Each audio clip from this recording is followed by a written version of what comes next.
Assalamualaikum. We were doing quantum physics. In the last class, we had started this topic.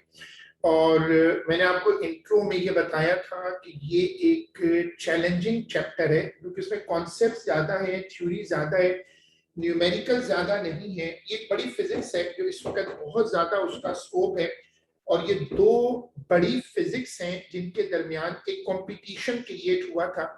एक कहलाती है older physics, conventional physics, और दूसरी कहलाती है मॉडर्न फिजिक्स। दोनों जो फिजिक्स हैं उनके बीच में बहुत बड़ी इंपॉर्टेंट डिस्टिंक्शंस बन गई थी। हमने पिछली क्लास में ये डिस्कस किया था, जो हमने लास्ट क्लास की थी, कि दो फिजिक्स हैं, एक कहलाती है मॉडर्न फिजिक्स और दूसरी कहलाती है कन्वेंशनल फिजिक्स। हमने ये डिस्कस किया था कि पुरानी फिजिक्स को दो लोगों ने ज्यादा डेवलप किया हमारे कोर्स की हद तक, क्योंकि हमने एएस के कोर्स को लेना था।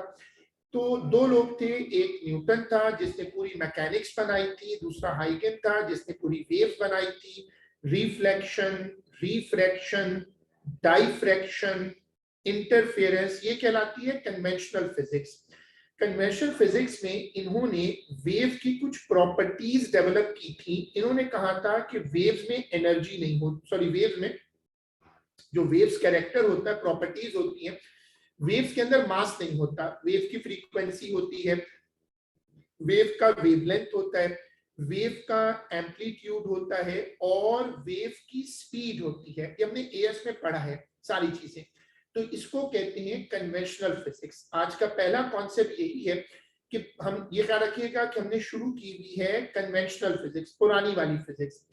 पुरानी फिजिक्स ने कहा था कि वेव के कुछ यूनिक कैरेक्टर्स हैं, मास नहीं होगा, फ्रीक्वेंसी होगी, वेवलेंथ होगा, एम्पलीट्यूड एनर्जी बताएगा और स्पीड होगी। ये वाली स्क्रीन कॉपी होगी आज का जो पहला टाइटल।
अब आपका आज का दूसरा कॉन्सेप्ट बनाओ। देखो, न्यूटन ने जो फिजिक्स बनाई थी उसमें उसने कहा था कि पार्टिकल कैरेक्टर मास की वजह से होगा, जैसे हम पार्टिकल कैरेक्टर हैं, और दूसरा कैरेक्टर वेव कैरेक्टर है और वो बनेगा एनर्जी से। रोशनी एक वेव है, वो एनर्जी ट्रांसफर करेगी। इसी तरह साउंड एक वेव है, वो एनर्जी ट्रांसफर करेगी। सो न्यूटन ने जो कॉन्सेप्ट दिया था वो क्या था कि न्यूटन का कहना था कि जो दो कैरेक्टर्स हैं, पार्टिकल और वेव, उनका डिपेंडेंस मास और एनर्जी पर है। ये वाली स्क्रीन कॉपी होगी।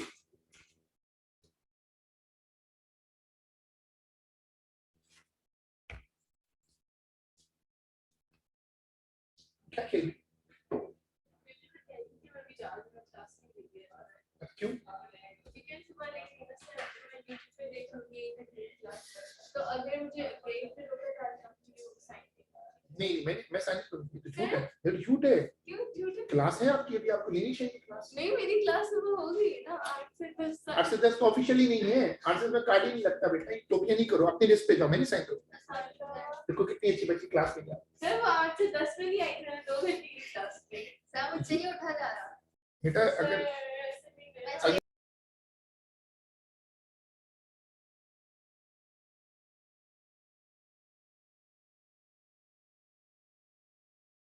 कौन से पेपर 4 मुझे याद है, मैंने उनको बोला है वो आज मुझे ढूंढ के दे दें। वहाँ एडमिन में ना असल में मेलबर्न आउट ऑफ स्टेशन हुए हैं, तो वो मंडे तक आ जाए तो फिर वो मैंने 2 पेपर डिवाइड कर दिए थे। हाँ ग्रैंड टेस्ट भी वो सब उन्हीं के पास है ना, तो वो मैंने उनको बोल दिया था, वो कह रहे हैं वो वहां पर ही इज इन।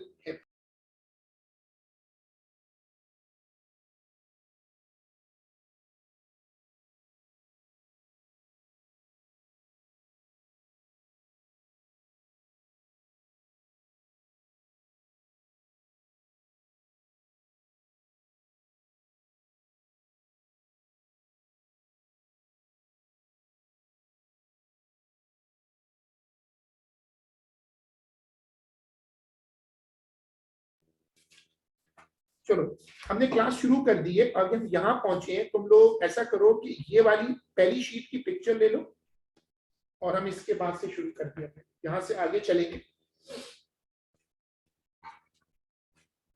जल्दी से पिक्चर ले लो ताकि मैं दूसरी शीट से शुरू करा लूं। चैप्टर कौन सा चल रहा है याद है? Quantum physics. और मैंने ये समझा दिया था कि ये 2 फिजिक्स के कंपटीशन से शुरू हुआ। 2 लोग थे, 2 बड़े साइंटिस्ट थे, न्यूटन और आइंस्टाइन, दोनों के पास 2-2 फिजिक्स सपोर्ट थी। मैंने ये बताया आज दूसरे पॉइंट, मेरा दूसरा कॉन्सेप्ट ये है कि न्यूटन फिजिक्स में, पुरानी फिजिक्स में 2 कैरेक्टर थे। बोर्ड पे देखो, एक कैरेक्टर कौन सा था? 2 कैरेक्टर थे। एक कहलाता है पार्टिकल कैरेक्टर, हम लोग, ये किससे रिलेट है? और दूसरा, जैसे इस कमरे में रोशनी है, ये क्या है? वेव। और ये क्या है? एनर्जी। ये वाली स्क्रीन कॉपी करो। आज का दूसरा कॉन्सेप्ट ये भी आ जाएगा वर्ड। ये तो इंग्लिश के वर्ड्स है ना, जो जैसे हर लैंग्वेज के वर्ड्स होते हैं वो कहीं ना कहीं से ओरिजिनेट हुए होते हैं। ये भी आ जाएगा क्वांटम।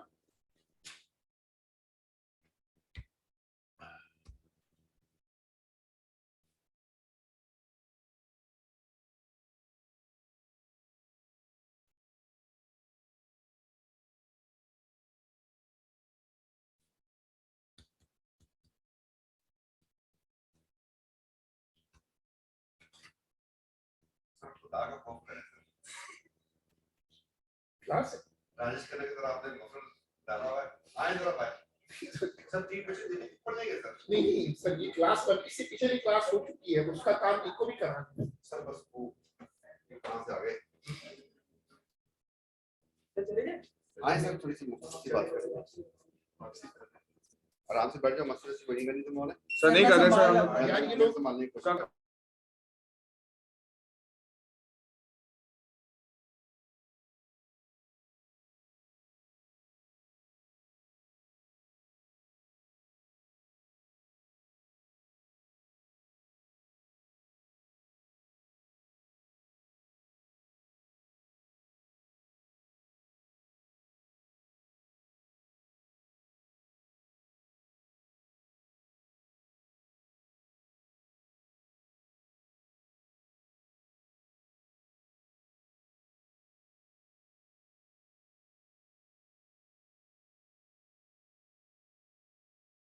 और यहाँ टीचर ने जो 1 लाख टोटल व्यूज पे पोस्ट लगा यहाँ तो टीचर सर आते से लगे यूट्यूब किड्स पे वीडियो लगा रहे था।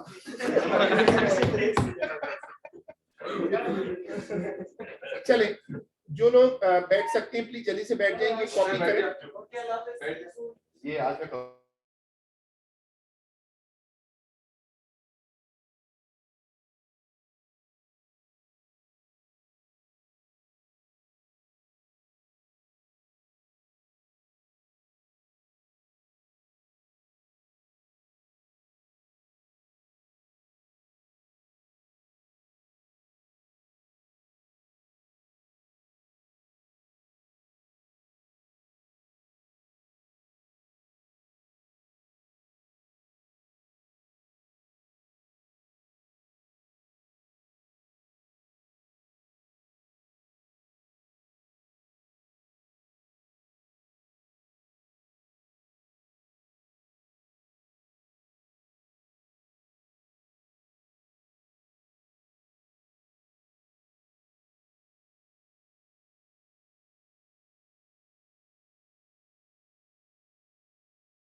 चलो अब बताओ चैप्टर का नाम क्या है?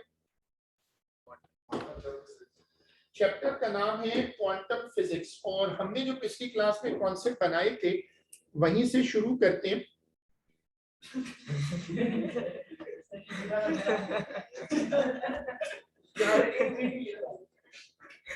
कैसे? अच्छा, ये यहाँ से लॉगिन करते, लॉगिन तो कोई भी कर सकता है, मैंने वो ओपन किया हुआ है ना, लेकिन ये कि भारत कोई ऐसी चीज मत लिखना जो मतलब बेल क्रॉस करे, वो ना हो, बाकी चलता है। अच्छा अभी चुप हो जाओ। अच्छा अब बताओ, चलो अब इसको रिज्यूम कर लेते हैं। इसको रिज्यूम कर लो कि 2 कैरेक्टर थे, टॉपिक पे फोकस करना, कॉन्सेप्ट पर, कि इस चैप्टर का नाम है क्वांटम फिजिक्स। 2 बड़े कैरेक्टर्स थे शुरू से, एक कहलाता है पार्टिकल कैरेक्टर और एक कहलाता है वेव कैरेक्टर। अब तुम इस कॉन्सेप्ट को यहां रखो। पुरानी फिजिक्स की बात हो रही है, कन्वेंशनल फिजिक्स। पुरानी फिजिक्स ने कहा कि जो टाइम है वो, पढ़ो टाइम क्या है, और जो मास होते हैं वो क्या है, मास यूनिवर्स में हर जगह सेम होगा और टाइम भी हर जगह सेम होगा। अब तुम जानते हो कि ये कॉन्सेप्ट चैलेंज हो चुका है, time dilution, time reversal, back to future और बहुत सारी चीजें जो मूवीज में तुमने देखी होंगी। आइंस्टाइन ने कहा था कि टाइम एब्सोल्यूट नहीं होता, बल्कि टाइम क्या होता है, रिलेटिव। और उसने यही बात मास के बारे में भी कह दी। दोनों बहुत बड़े जुमले थे, दोनों बड़े बड़े कॉन्सेप्ट थे, उससे सारी फिजिक्स हिल गई। पुरानी फिजिक्स कहती थी कि 1 घंटे का मतलब सबके लिए 1 घंटा होगा, लेकिन आइंस्टाइन ने उसको चैलेंज किया, बाद के साइंटिस्ट ने उसको किया। आज टाइम ट्रेवल, टाइम डाइल्यूशन, ये सब बातें आप सुन रहे हो। पुरानी फिजिक्स ने ये 2 बड़े इंपॉर्टेंट पिलर बनाए थे। ये कॉपी होंगी कन्वेंशनल फिजिक्स के अंदर।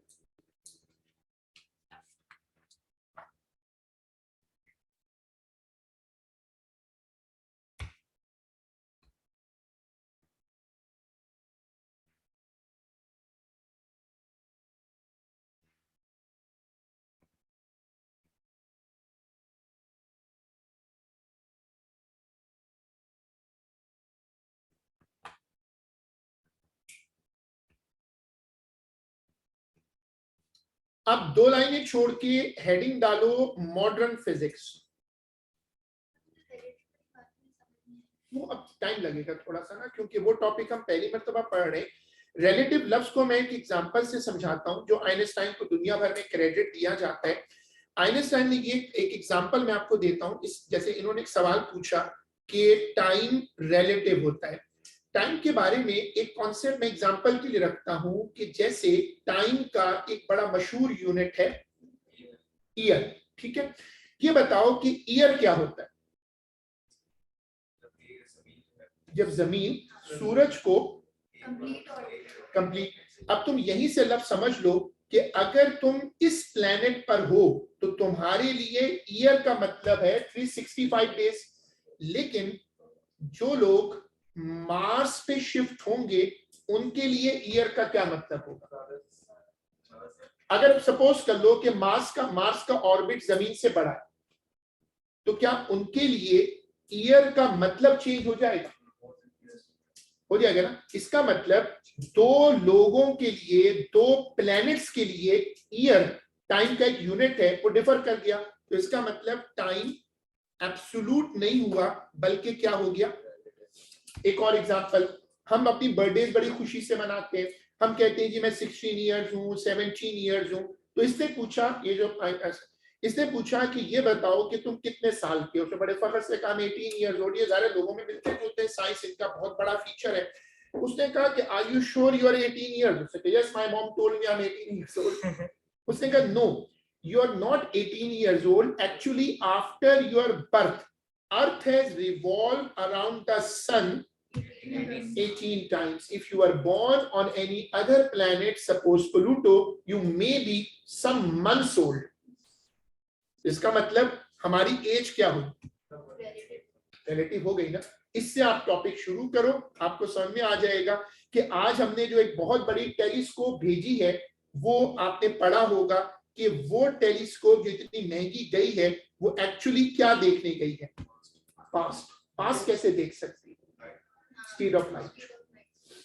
तो अब लेवल चेक करें, आइंस्टाइन को क्यों क्रेडिट दिया जाता है? उसने कहा कि उस वक्त तो कोई टेलीस्कोप, कुछ नहीं, कहा कि look at the sun, you are looking 8 minute past because light travels.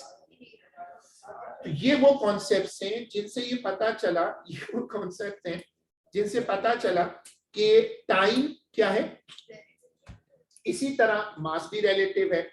अब आ जाओ पहले कॉन्सेप्ट पर। मॉडर्न फिजिक्स का पहला कॉन्सेप्ट ये है कि पार्टिकल कैरेक्टर और वेव कैरेक्टर, बोलते देखना, पार्टिकल कैरेक्टर और वेव कैरेक्टर एक दूसरे में कन्वर्ट हो सकता है। बड़ी इंटरेस्टिंग थ्योरी लगती है कि आप किसी बंदे को वेव में कन्वर्ट कर सकते हैं, उसकी इंफ्रारेड बना दें और फिर उसको वापस बंदा बना ले। फर्क क्या है? जब आप उसको वेव में कन्वर्ट करेंगे, खासतौर पे इलेक्ट्रोमैग्नेटिक वेव में, तो आप उसको किस स्पीड से मूव कर सकते हैं और वहां पहुंच के दोबारा कन्वर्ट कर लें।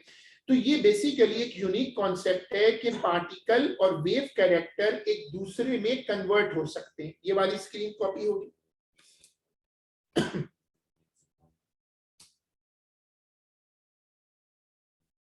मॉडर्न फिजिक्स में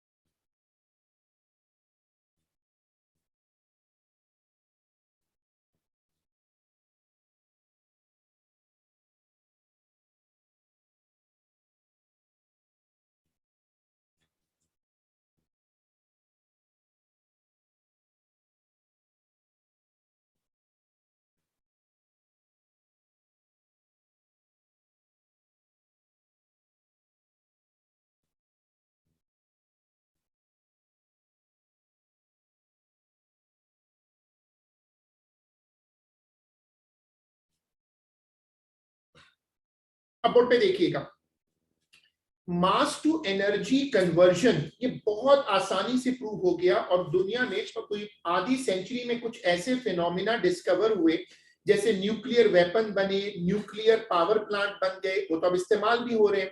फिर न्यूक्लियस की फॉर्मेशन तुम न्यूक्लियर फिजिक्स के चैप्टर में पढ़ोगे। फिर साइंस ने डिस्कवर किया स्टार कैसे बनते हैं। इन सब से आइंस्टाइन का वो थ्योरी प्रूव हो गई कि मास कैन बी कन्वर्टेड इनटू। असल प्रॉब्लम इसका रिवर्स है। अभी सपोज कि आप किसी को एनर्जी बना दो, ये पॉसिबल हो गया, उसके बाद उसको वापस लाना मसला है। वहां मसला हो जाता है कि उसको वापस कैसे लाए। कॉन्सेप्ट नंबर 2, इस पे बड़ी जबरदस्त डिबेट हुई शुरू में और साइंस के दो बड़े ग्रुप बन गए, न्यूटन की फेवर में और आइंस्टाइन की फेवर में। और वो ये था कि लाइट असल में है क्या। लाइट इज ऑब्वियसली पुरानी फिजिक्स में वो क्या थी, वेव थी। तो अब आप साइड हेडिंग कीजिएगा concept number 2, nature of light.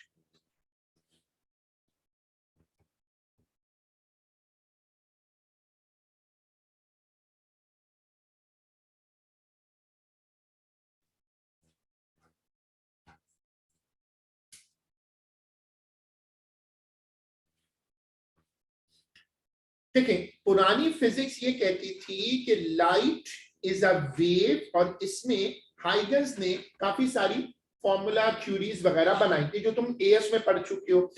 नई फिजिक्स में इसको उन्होंने चैलेंज कर दिया। उसने कहा कि लाइट में भी पार्टिकल्स होते हैं, यानी दो बड़े कैरेक्टर चैलेंज हो गए, लाइट का कैरेक्टर और मास का कैरेक्टर।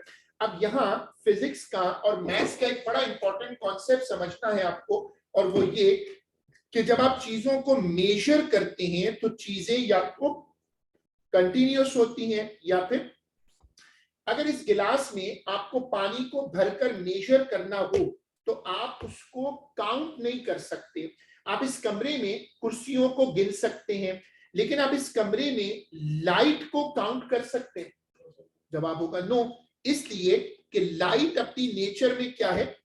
बड़ी तवज्जो दीजिएगा, जिस कॉन्सेप्ट पर सेंचुरी लगी है, तकरीबन 100 साल से ऊपर लग चुका और अभी तक बहस हो रही है, वो ये कि पुरानी फिजिक्स कहती थी कि लाइट कंटिन्यूअस है। नई फिजिक्स ने कहा कि लाइट डिस्क्रीट है। दोनों में क्या फर्क है? दोनों में एक लफ्ज का फर्क है और वो लफ्ज क्या है? काउंट।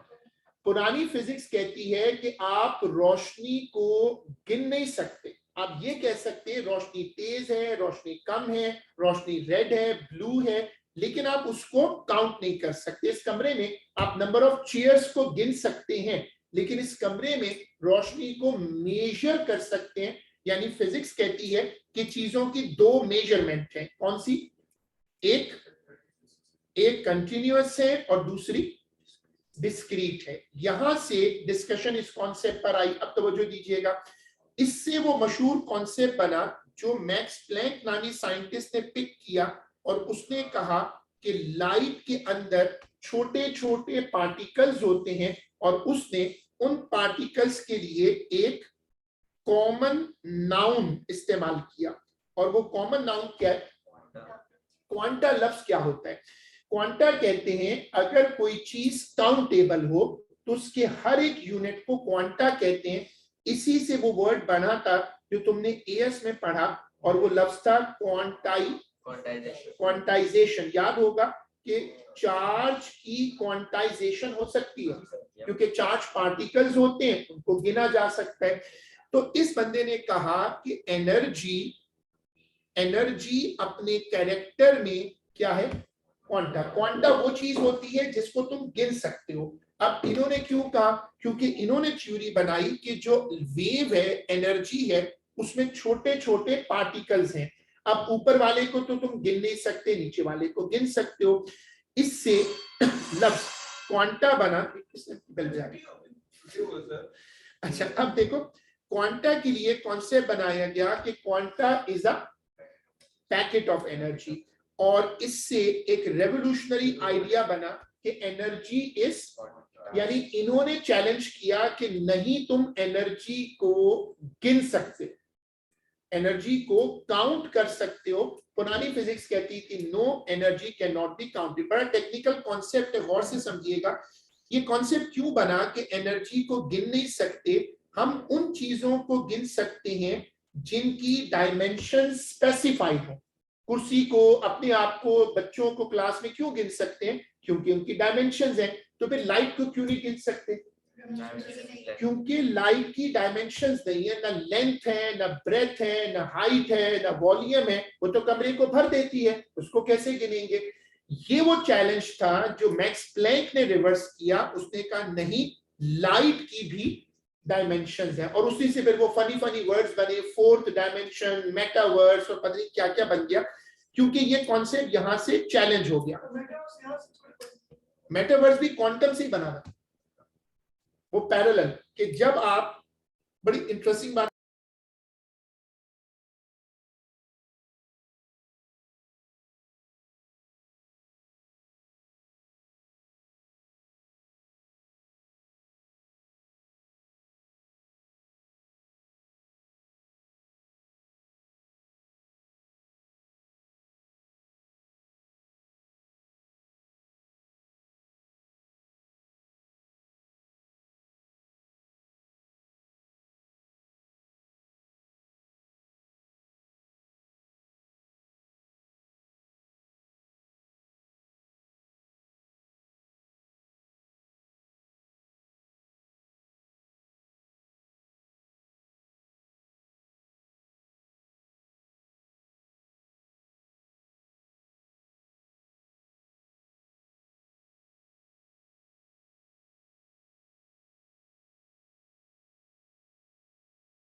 ये बहुत दूर की बातें, ये कॉपी करें।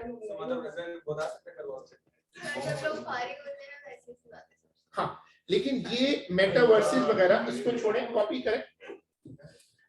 ये अभी चीजें बहुत दूर की हैं। अभी हम अपना ए लेवल और A2 बचा लें, लेकिन ये इस तरह की फिजिक्स है जो बाज जगह आपको बिल्कुल बिल्कुल परप्लेक्स कर देगी कि ये कहाँ जा रहे हैं। ये सब बातें, लेकिन बहरहाल इस पे बहुत काम होगा। अब चले, उसके लिए पहले आपको उस यूनिवर्स से कनेक्शन बनाना पड़ेगा। ये थोड़ी कि यहाँ से आप यूफो से मिस कॉल मारेंगे तो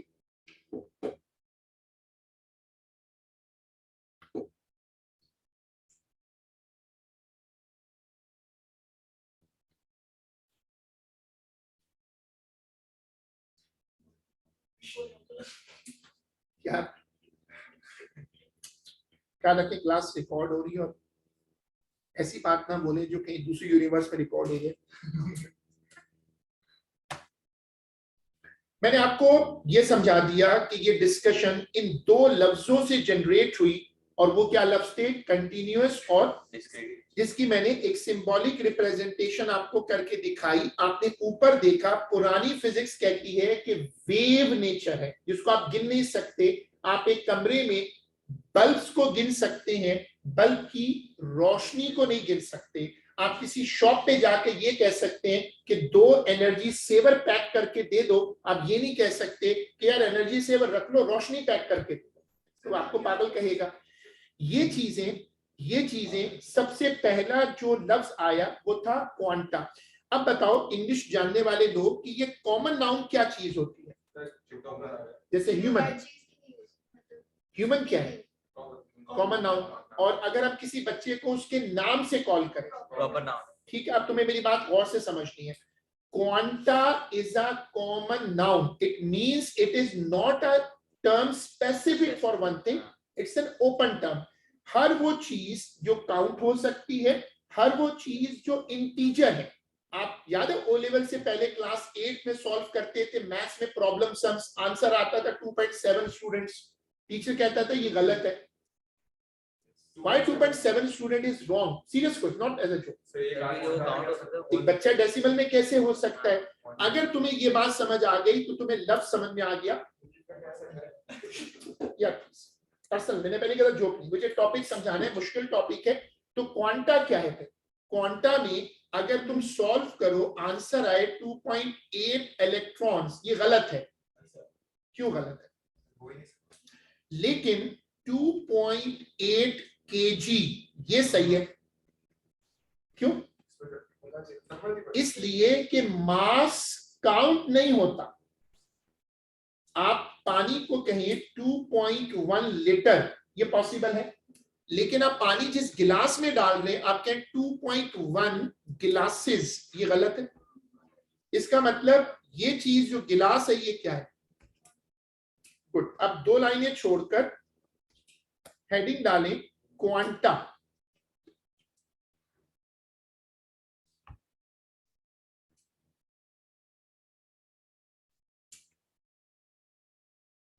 लिखिएगा, it is a common noun used for discrete integral quantities. It is a common noun used for discrete integral quantities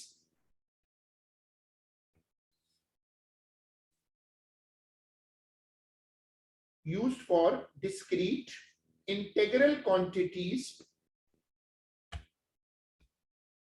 full stop। Line change कर दीजिएगा और लिखिएगा modern physics suggested that a wave consists of quantas. Wave consists of quantas। ये वाली screen copy होगी।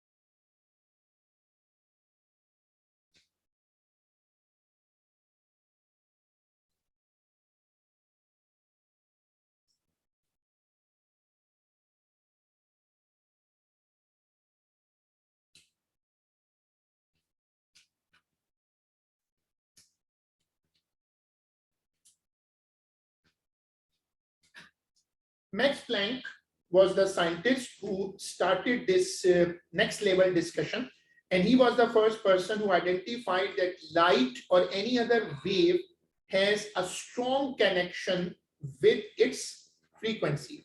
इससे पहले लोगों का ये ख्याल था, जो पुरानी फिजिक्स थी, कि फ्रीक्वेंसी का रोल एक चीज के साथ रिलेट करता है, और वो चीज क्या है? सिग्नल। आप किसी कॉल को मिलाते हैं, किसी से बात करते हैं, कोई कलर देखते हैं, ये सब चीजें फिजिक्स कहती थी कि किसका कैरेक्टर है? रेड और ब्लू क्यों डिफरेंट दिखते हैं? क्योंकि दोनों की फ्रीक्वेंसी, दोनों का वेवलेंथ में फर्क है। पुरानी फिजिक्स कहती थी कि जो वेव है उसका एम्पलीट्यूड एनर्जी है। तुम्हें देखा है वेव्स, तुम जब जाते हो समंदर पे तो जो ऊंची वेव्स होती हैं वो ज्यादा एनर्जी डिलीवर करती हैं। इन्होंने एक बिल्कुल नई बात कही, इन्होंने कहा कि वेव की जो एनर्जी है वो किससे रिलेट करती है? इसका मतलब अगर मैं आपको याद दिलाऊं कि गैमा की फ्रीक्वेंसी बहुत ज्यादा होती है किसकी फ्रीक्वेंसी से? इंफ्रारेड से। अब इन्होंने कहा चेक कर लें, इंफ्रारेड के मुकाबले में gamma rays transfer much greater amount of energy. अब कॉन्सेप्ट बना, क्वांटा लफ्ज के आने के बाद मैक्स प्लैंक ने एक नया कॉन्सेप्ट डेवलप किया जो पुरानी फिजिक्स को बुरी तरह चैलेंज हो गया, और वो ये था कि जब कोई वेव एनर्जी ट्रांसफर करती है तो उसकी डिपेंडेंस किस पे होती है? गैमा रेज ज्यादा एनर्जी ट्रांसफर करेंगी कंपेयर टू, क्यों? क्योंकि फ्रीक्वेंसी ज्यादा है। रेड कलर का एनर्जी ट्रांसफर वायलेट कलर से कम होगा, उसकी frequency come. That was a unique, extremely colliding concept because that was challenging the older physics. ये कॉपी होगा,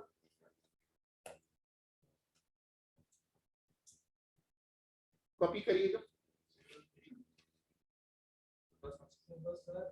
भाई मुझे टॉपिक पूरा करना है, जितना हमने आज करना है, थोड़ी कल तो सैटरडे है, कल तो एक्स्ट्रा क्लास हो सकती है बस। नहीं सर वैसे ही आज एक्स्ट्रा क्लास हो गई। हाँ बस ये गिनते रहो, अगस्त में फिर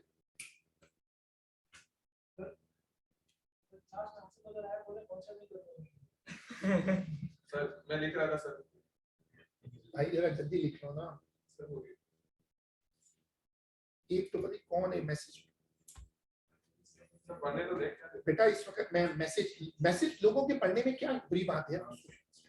चलो अब जरा बोर्ड पे कॉन्सेप्ट देखो।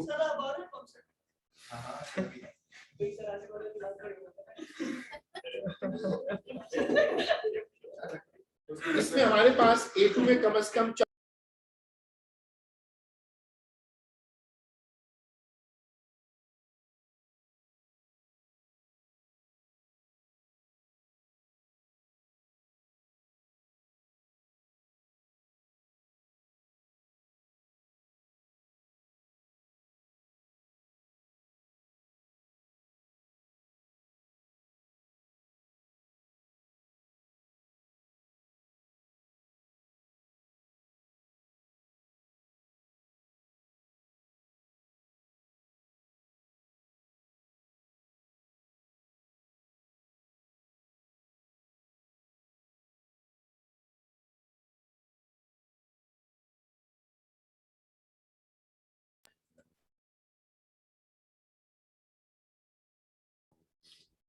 बोर्ड पे देखें, क्या देखें, काम कंप्लीट करते हैं, क्लास खत्म करें। फिर उसके बाद मैक्स प्लैंक ने कहा कि energy transferred by a wave is directly proportional to, proportionality का साइन हटा के क्या लग गया? इक्वल। और उसने फिर एक कांस्टेंट इंट्रोड्यूस करवाया, वो क्या था?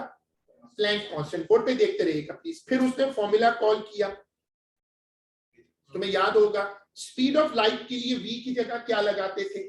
तो एक और फॉर्मूला बन गया। ये जो तुम फॉर्मूलाज देख रहे हो, ये वाला, ये इस चैप्टर का सबसे इंपॉर्टेंट फॉर्मूला है। ये भी इंपॉर्टेंट है, लेकिन ये स्क्रीन अब कॉपी होगी इस टैगिंग के साथ। वेरी इंपॉर्टेंट और इंपॉर्टेंट। वो कांस्टेंट तो आपको पता है ना, मैथ्स का एक रूल है कि आपको लैब जाना होगा, एनर्जी नोट करनी होगी, फ्रीक्वेंसी नोट करनी होगी, रेशो बना के जाए, बहुत सारा वैल्यूज का टेबल बनाए, जैसे आज हम शुरू में डिस्कस कर रहे थे, और फिर उसको रख के कैलकुलेट कर ले। इस ग्राफ का ग्रेडियंट प्लैंक कांस्टेंट है। इन लोगों के पास स्टैमिना बहुत है ना, लगे रहते हैं। मतलब कुछ लोग ऐसे थे जो पूरी पूरी जिंदगी लगे रहे, सिर्फ इलेक्ट्रॉन का चार्ज निकाल के गए, फारिग था। तो हम तो ये कहते हैं बेवकूफ लोग, वो हमें कहते हैं।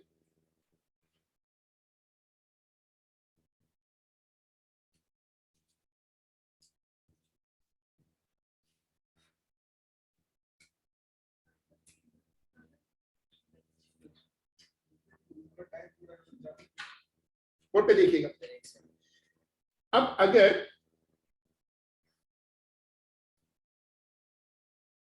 अगर हम इसको एक समरी में चैलेंज करें, जो कि चैलेंज किया गया उस वक्त की फिजिक्स को, पुरानी फिजिक्स को, तो जब आप इतनी स्टैब्लिश फिजिक्स को चैलेंज करते हैं तो बड़े शदीद खड्डे होते हैं, दोनों तरफ के ग्रुप्स बन जाते हैं। जैसे हमारे रिलीजियस इश्यूज पे होता है, पॉलिटिकल इश्यूज पे होता है, सोशल बिहेवियर पे हो जाता है।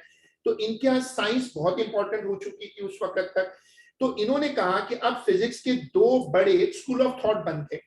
एक ने कहा, जो पुरानी फिजिक्स थी, कि वेव जो एनर्जी ट्रांसफर करती है वो किस पे डिपेंड करेगी, गौर से बोर्ड पे देखिएगा।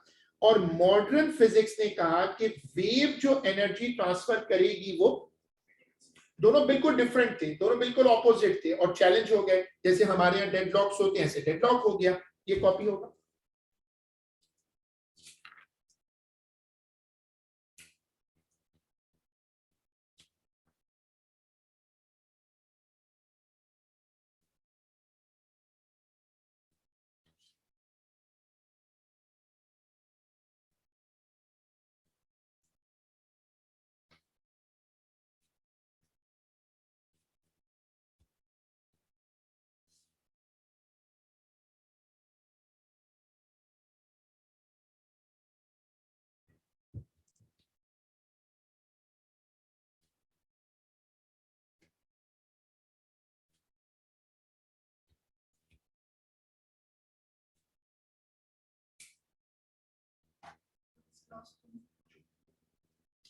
देखिए, इस टॉपिक को जहां तक हमें लाना है वहां तक लाने में हेल्प करें। अब जरा बोर्ड पे देखिएगा। देखिए लेफ्ट साइड जो है, जरा बोर्ड पे देखिएगा, लेफ्ट साइड जो है उसमें क्या चीज मैंने बढ़ाई है, एम्पलीट्यूड, और राइट साइड पे क्या बढ़ाया। इसका मतलब दो चैलेंजिंग कॉन्सेप्ट हो गए। हमारी पुरानी फिजिक्स कहती है कि intensity is a ratio of power to area, और तुम नहीं भूल सकते, आई होप, कि एएस में क्या पढ़ा था। ये कौन सी फिजिक्स बन गई, और ये आपको साथ में लिविंग रखनी है, ये बड़ी प्रॉब्लम है। ये कॉपी होगा।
मॉडर्न फिजिक्स ये कहती है कि गैमा रेस की एनर्जी ज्यादा होगी इंफ्रारेड से। क्यों? फ्रीक्वेंसी ज्यादा है, और गैमा रे फोटॉन। अब देखो एग्जांपल कैसे जज करोगे। एक लैंप है, उसको तुम ब्राइट कर दो, अगर तुम उसकी ब्राइटनेस बढ़ा दो तो क्या बढ़ जाएगी। नई फिजिक्स ने कहा कि ब्राइटनेस मत बढ़ाओ, अगर वो इंफ्रारेड है तो उसकी जगह किसको ले आओ? और तुम लोगों ने सुना होगा जैसे फिजियोथेरेपी होती है, इस तरह अल्ट्रासोनिक थेरेपी भी अब हो रही है। उसमें हम क्या करते हैं, इंफ्रारेड लैंप यूज करते हैं, अल्ट्रावायलेट लैंप यूज करते हैं। हमारी आजकल की जितनी डेटा ट्रांसफर हो रही है वो सब इससे हो रही है, तो वायरलेस डेटा ट्रांसफर इससे हो रहा है। तो अब साइंस इसको पहले तो रिजेक्ट करी, फिर मान गई कि हाँ एनर्जी का फ्रीक्वेंसी से भी रिलेशन है। ये वाली स्क्रीन कॉपी होगी।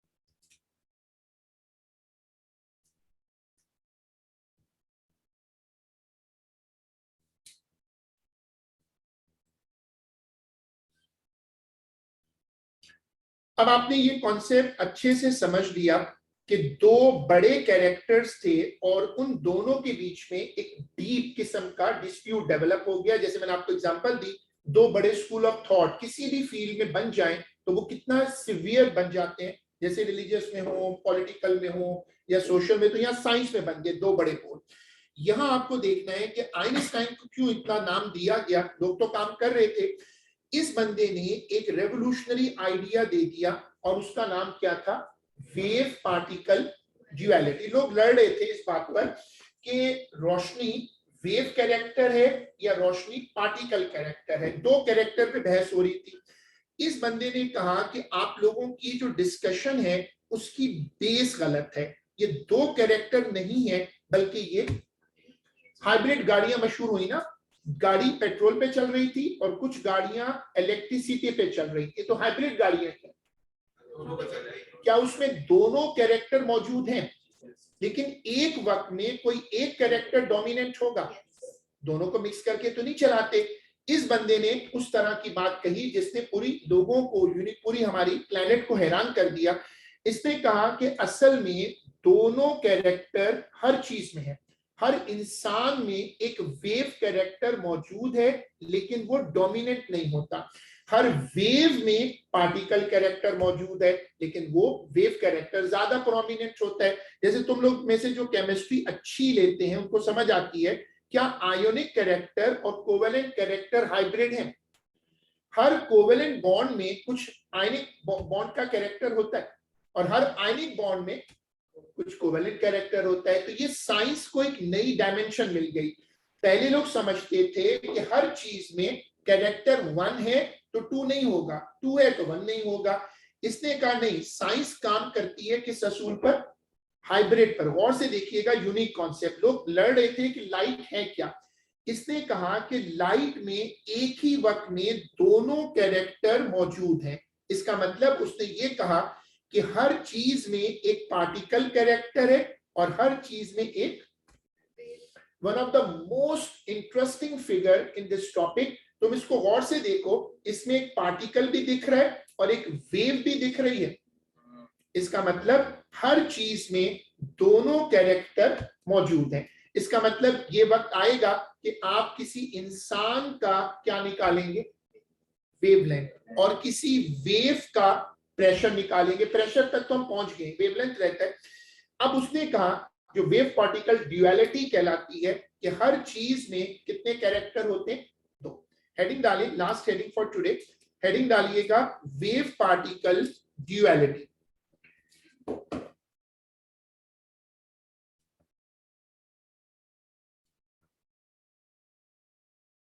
जल्दी से लिखिएगा, every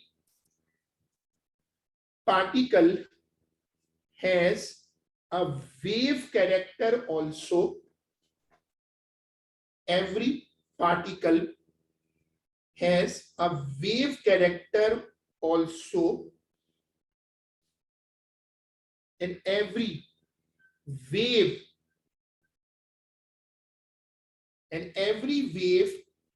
has a particle character also.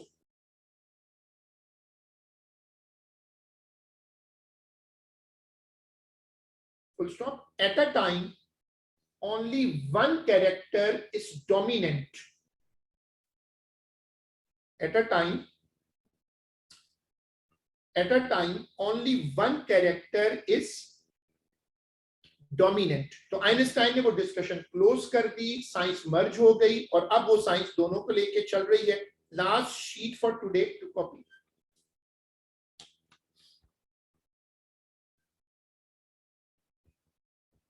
तो ये बिल्कुल ऐसा है जैसे हम कहते हैं ना सोशल साइंसेस में कि हर इंसान में एक अच्छा कैरेक्टर भी है और एक कोई एक कैरेक्टर डोमिनेंट हो जाता है, वो उस बंदे की पहचान बन जाता है। इसको कॉपी कर लें। आज की क्लास यहीं तक है और हम इसको इंशाल्लाह अगली क्लास में कंटिन्यू करेंगे।